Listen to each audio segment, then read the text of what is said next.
Hello everyone, Raycon Nomber here. Chapter 10 is another fantastic chapter of the Omori Manga. This time we go through the immediate aftermath of the confrontation with Aubrey and the boys at the lake, focusing primarily on how Hiro processed his grief and how it impacted his and Kel's relationship.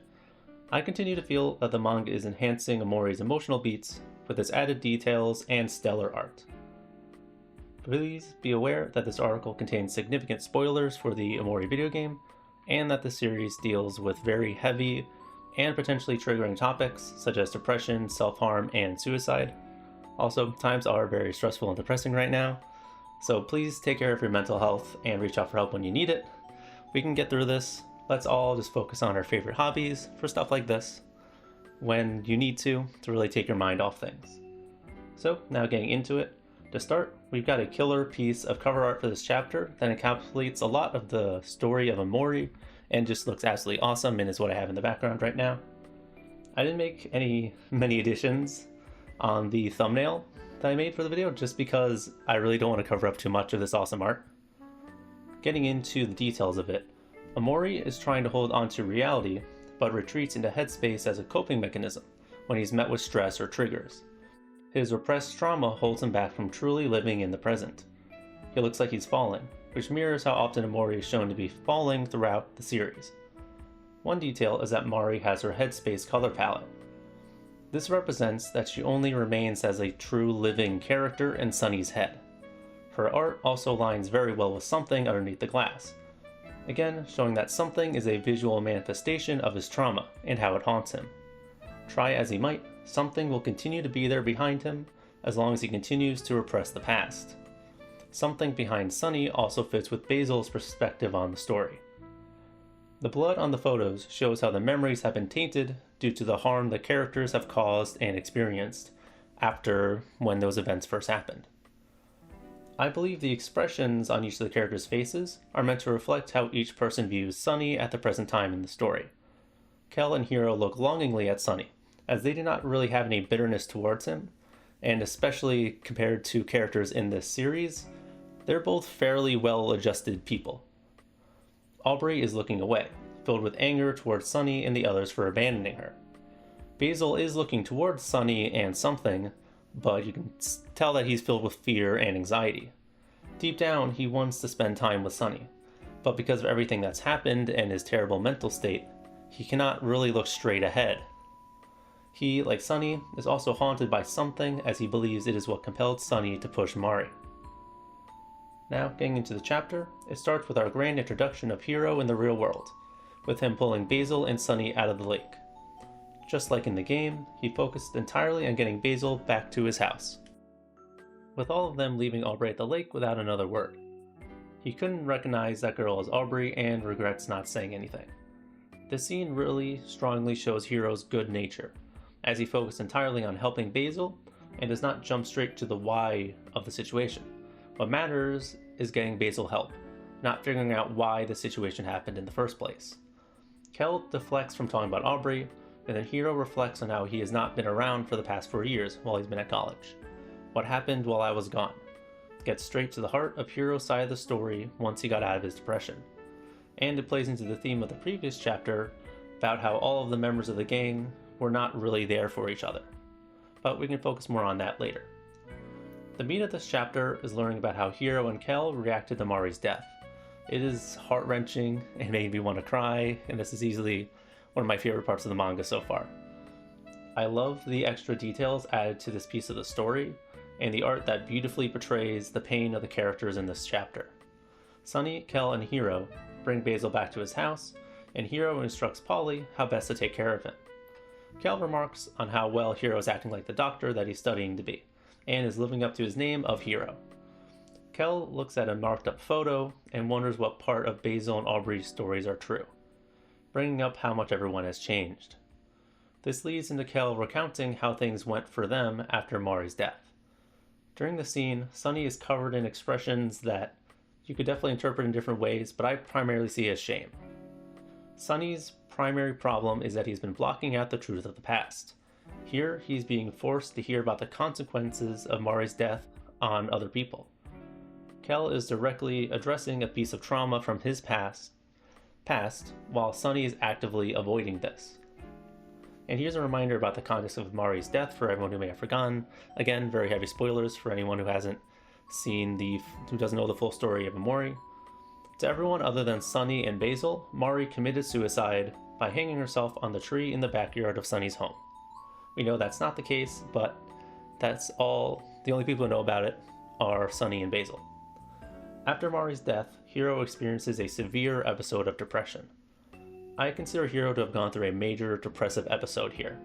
You could totally make the argument that Hiro could have something like clinical, like depression, rather than just experience an episode spurred by this traumatic event, but I think that's up to interpretation and is not truly important to the story.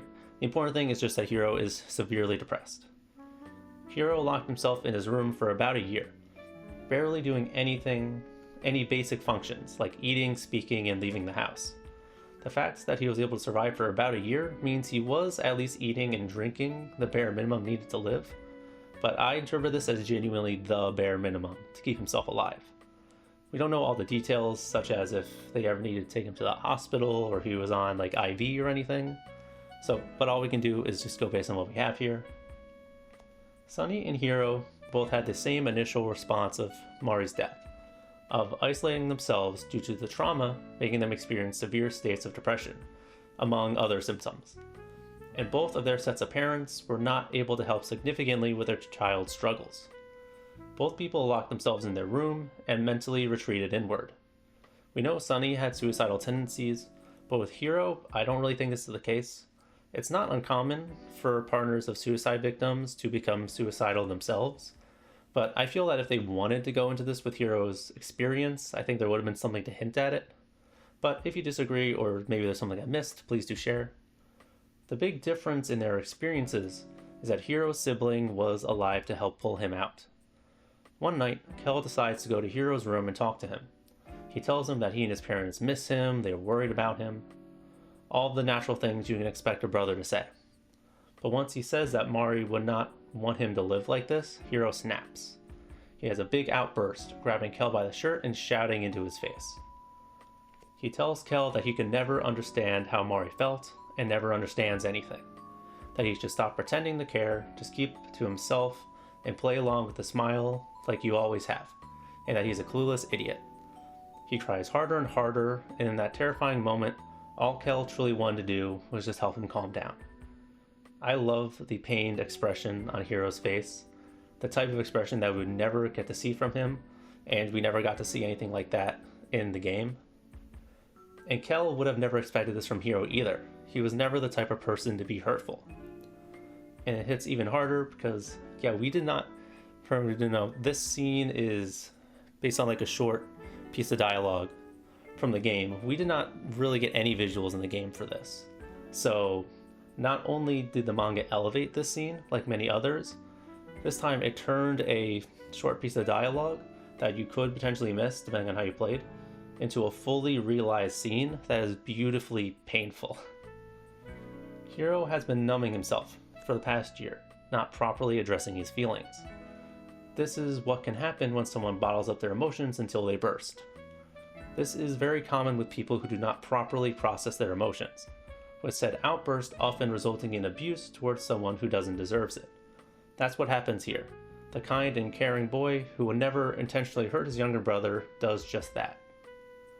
Getting more into the dialogue of this scene, a lot of what Hiro says here is projection. From Hiro's perspective, his girlfriend, who seemed happy enough and normal, suddenly committed suicide. Out of nowhere, she is dead and gone by her own hands. Sadly, that is the reality for many loved ones of suicide victims. This eats him up inside and destroys his self-image. He was her boyfriend, but didn't notice her pain. He is the one who he thought would know how Mari felt, but he didn't, apparently. He didn't help her or protect her the way a partner should have. In his mind, he failed her. So to him, he is the clueless idiot, who is blind to the warning signs that he thinks must have been there. But part of what Hiro says is not entirely projection, as many lies or unintended words have a nugget of truth to them. We discussed in the last chapter how Kel can be clueless towards the feelings of people around him. He can be dense and not take things seriously. That's what most of his scathing words that you could argue are accurate are getting at. And another piece of double meaning is that you could also interpret his line about Kel smiling as him truly wanting to see Kel smile, because that constant smile was also a comfort to him and would remind him of the way things used to be. After Hiro pushes Kel away, his parents burst in and tend to Hiro, without more than a glance towards Kel. This gets at Kel's trauma over feeling second fiddle to Hiro. He barely felt like he existed, and I think this is meant to convey that even with Hiro out of commission, he still never really got the attention from his parents that he wanted. It seems clear to me that Hiro had at least some understanding of the imbalance, but this sad scene is what makes him truly see it. This made him realize how much his actions were further hurting Kel, and the kind and attentive older brother comes back to the surface. After seeing Kel ignored by his parents, he snaps out of his poor mental state. He goes over to Kel, hugs him, and apologizes over and over. His apology here has dual meaning. He is directly apologizing to Kel for berating him, pushing him, and likely also failing him as a brother. We know Hiro is an incredibly kind person. For example, the reason he aims to become a doctor, like they reveal in this chapter, is because he wants to help save lives, like Mari's. And for many people, caring for others is a lot easier than caring for yourself.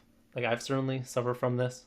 It's a lot easier to tell people to help how to help themselves than it is to apply that same advice to yourself. I'm way harsher on myself than I tell others to be towards themselves. It's one thing I'm working on, and I think Hiro is one of these people too. During his suppression, he struggled to care for himself when he was hurting, but seeing Kel got hurt woke his caring instincts back up. After this, Hiro returns to a functional state and devotes himself to school. He did still leave cooking behind initially, even after he got better though, showing that while he has returned to relative normalcy, some trauma does still remain. Cooking was an activity he shared with Mari, so it was understandable for him to not feel ready to go back to that right away. This was directly expressed in the game, but here it's more so implied. You can see a page from one of his books that has Ma written on it. I'm interpreting this as a note Mori wrote in one of his cookbooks. Grief is a heavy burden that does not go away easily.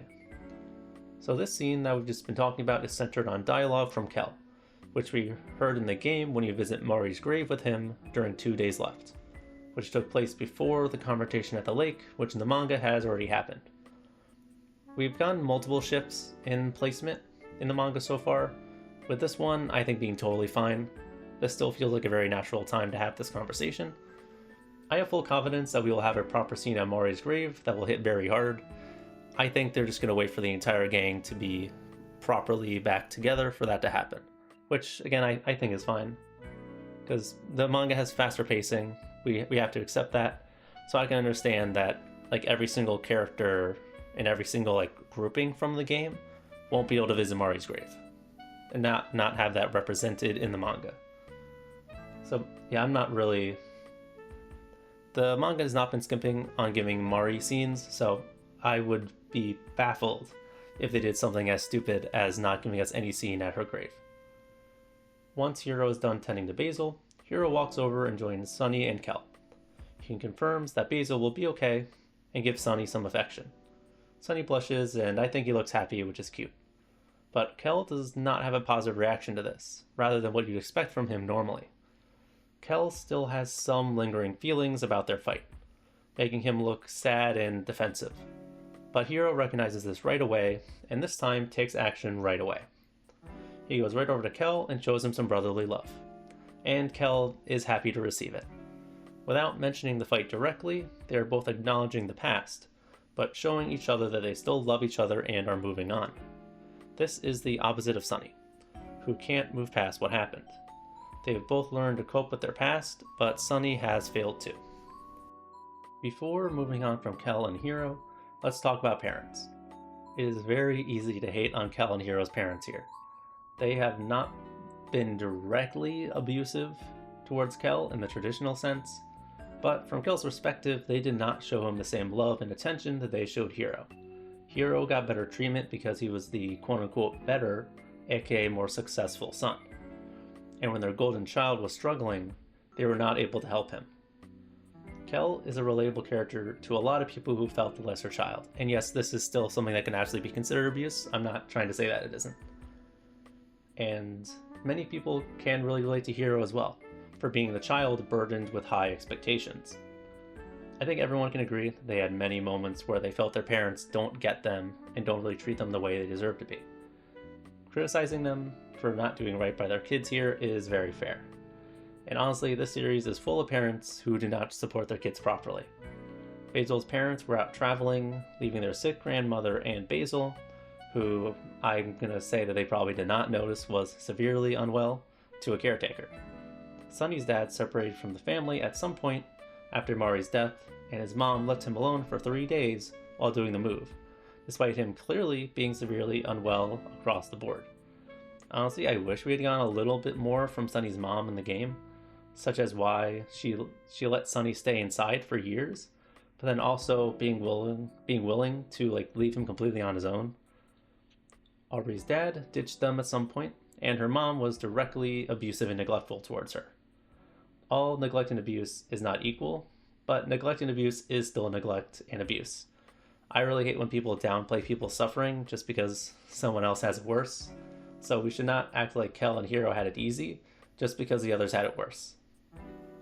I interpret the parents as just meaning to play into the struggles of the characters, but not really be notable characters in themselves.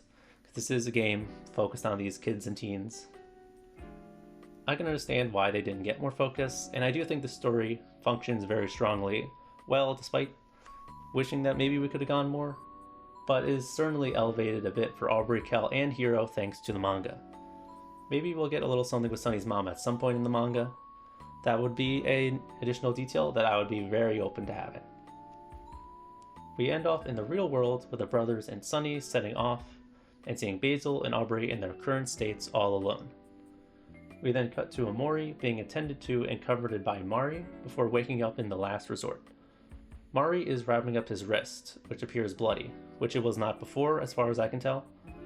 I believe this is referencing the self-harm that Omori does in between days in white space without directly showing it.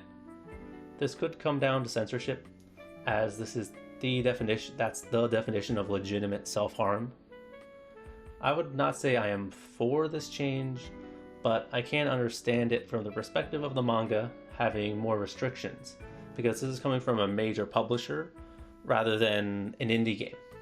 It does make that part of Sunny's character a bit less clear, which can harm the messaging about self-harm though, but on the other hand, I can understand the concern that younger viewers could replicate if we got very highly detailed art of Sunny slitting his wrists, especially with this being a series that looks like it's more child friendly, is different, and is not as adult intended as something like Goodnight Poon Poon.